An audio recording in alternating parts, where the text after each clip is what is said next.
Hi, this is Roger, thanks for dropping by. I think with bonsai one of the most important things is to plan what you're going to do, then look at starting to do it, but have the ability to change your mind and change the plan, and in some cases not do any of what you planned on doing. Now set the camera up at roughly at eye level. Let me just twist the camera around a bit. You don't need to look at me, you need to look at the tree. Right, so this is my little Japanese larch. It hasn't really had anything done to it. There was some styling done to it prior to me getting it. And I thought I'd bring it in and give it a trim to try and sort of push the growth back into the branches and thicken them up a bit. That was the plan. Now you have to bear in mind, I doubt if there's anybody watching that doesn't know this, but although this looks like a conifer and it is a conifer, it's deciduous and it will dump its leaves come autumn time. Now bear that in mind. So I came and I sort of thought, right, well, all these nice new growths at the end, we'll take them back by sort of half and push the growth back into the branches.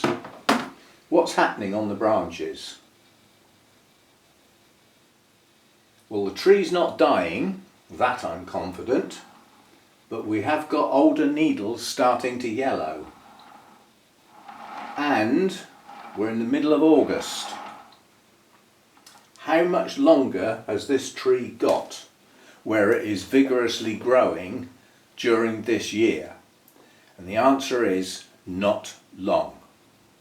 The days will shorten as time goes on, we will start getting the cooler nights, and this plant will react by thinking it's about time we started to close down. And the methodology of all deciduous trees in closing down is to draw back in the energy from the greenery back into the tree, down and store away, ready for next year where it will burst into life. That process is already beginning on this tree. Its vigour has virtually ended. So if I take the ends of these branches off now, if there's enough energy in the tree and enough movement in the tree to start new growths farther back, how far will they get prior to the tree shutting down? And the answer has to be, if they start, they won't grow much before the tree shuts down. That's if they start. Then what happens? We go into winter with very soft, immature growth. The chances are the cold in the winter will cut that off and we'll get some dieback. So what is the point of trying to produce that growth if it's only going to get knocked back? The answer is no point at all. Now do you see where my plan has changed? So by trimming the ends of these branches, I could in fact be doing harm at this time of year on this tree.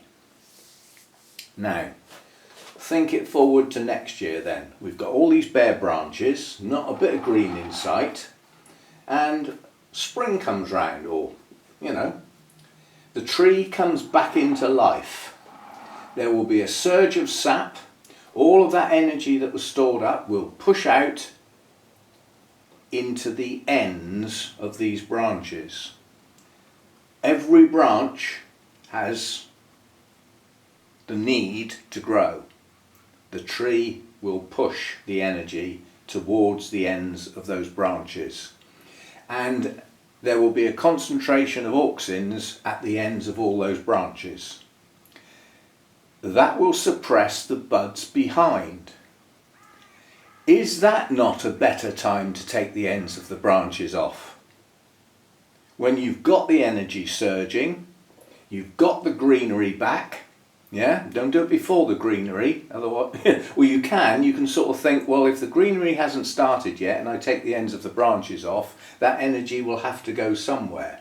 Well that's one form of thinking. That would probably work.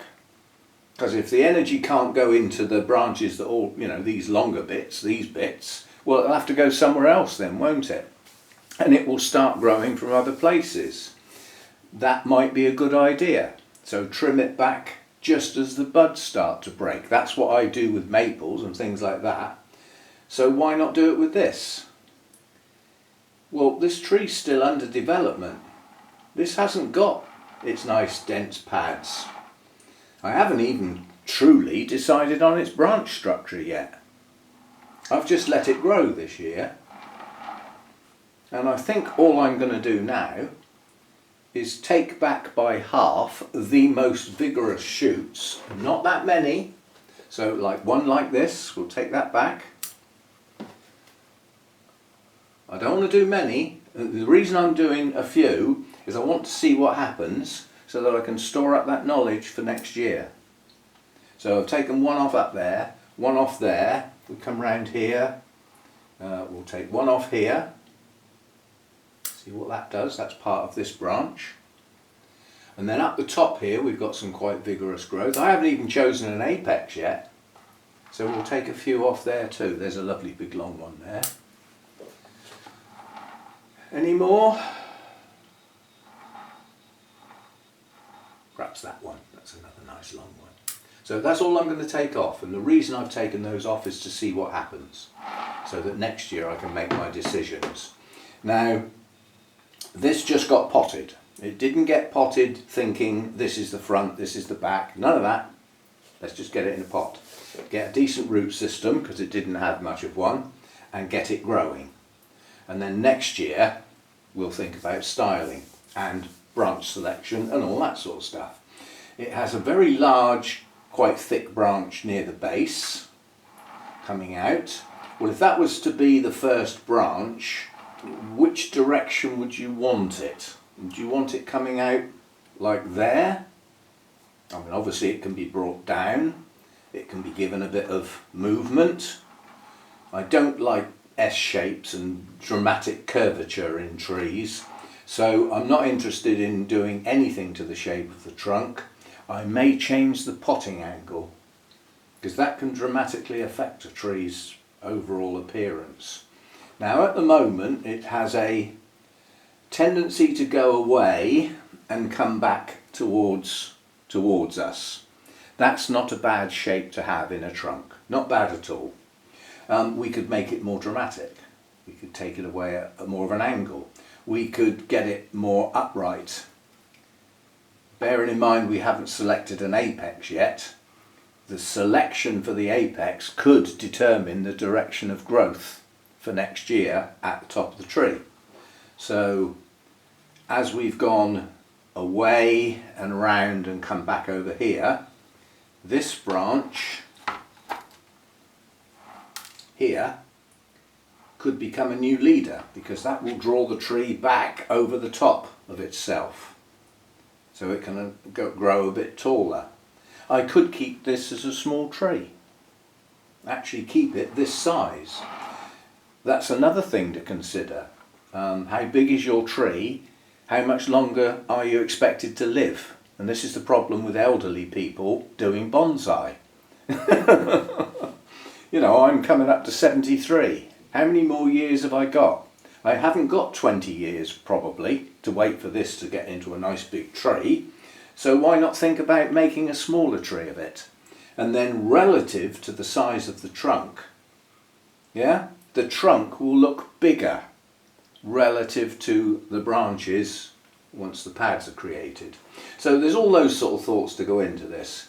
But branches like this here have grown that far away from the trunk with no budding, and then it's done that on the end of it.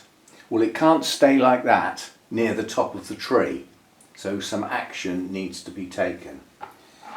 But I'm not going to take that action now. I may well get impatient next year, and as we get to bud break, I might take this tree right back in, make my branch selection, make my decisions, decide on a new apex, then let it grow. And that is plan A. and it's liable to become the only plan, because the alternative is to put the energy into the branches that are already there, let them green up, then push them back, removing the auxins from the growing tips. That way it's got most of the season to produce that back budding and thicken up the branches. That could also work, plan B. But plan A for today, which was going to be cutting this back with the sole purpose of getting new little branches to form, I don't think those new little branches, I'm confident they would be created, but I'm not confident they will necessarily survive the winter. I don't have shelter in the winter. This will go on the bottom shelf of my staging once it's lost its greenery, where it will get some shelter from the top shelf of the staging and the trees and pots that are on that staging. So it will have some shelter, but it's not going under cover in any shape or form apart from in that shape or form. So anyway, a plan change, and a plan A and a plan B for next year, and I don't know which I will take yet, and I might change my mind on that leader branch, you know, the new leader. I've got a choice of 3 at the top of the tree. Hang on, be easier if I get the camera off the tripod just to show you where the branches appear. Makes life easier if I take it off the tripod and stick it on my hand. I'll try not to wobble it too much. There, so now you can see the top of the tree has 3 branches and no leader. Yeah, the apex is gone. So one of these 3 needs to be the new leader. Coming back down, looking at the shape of the trunk, it's probably going to be this one. But it could be any 3 of them. If I moved the tree over like that, then perhaps the one heading off to the left at the top might become the new leader. So decisions still to be made, and branch selection. I mean, I won't be keeping 1, 2, 3 branches consecutively coming out of the same part of the trunk. I will be keeping that one, and I will be keeping this little weak one. Otherwise I won't have any branches up this side of the trunk at all until we get up here. So I will have to keep that and try and get some energy into it and get it to grow. Yeah? To put the tree in perspective, you might sort of say, well, this thicker one needs to come off, but then I won't have any down that side of the trunk. I'll just have these 3 in a row. So out of these 3 in a row, 1, 2, 3 in a row, all coming out of the same part of the trunk. So that one's probably going to go. And then out of these 2, chances are this one will be kept. And then we go round the trunk with the next 3. So, you know, decisions to be made, but I'm not doing it now. I think this tree was originally grown facing a directional light, if you know what I mean. So the branches grew stronger in one side of the tree than the other side of the tree. Hence many branches going off that way and not many coming this way. Anyway, I think it can be a nice tree, and I've always liked Japanese larches as opposed to our European one, the one, you know, that would be wild in the UK, for instance, because it's more delicate, it's feathery, it's light to the touch, and it is a lighter green. It's a much more delicate tree.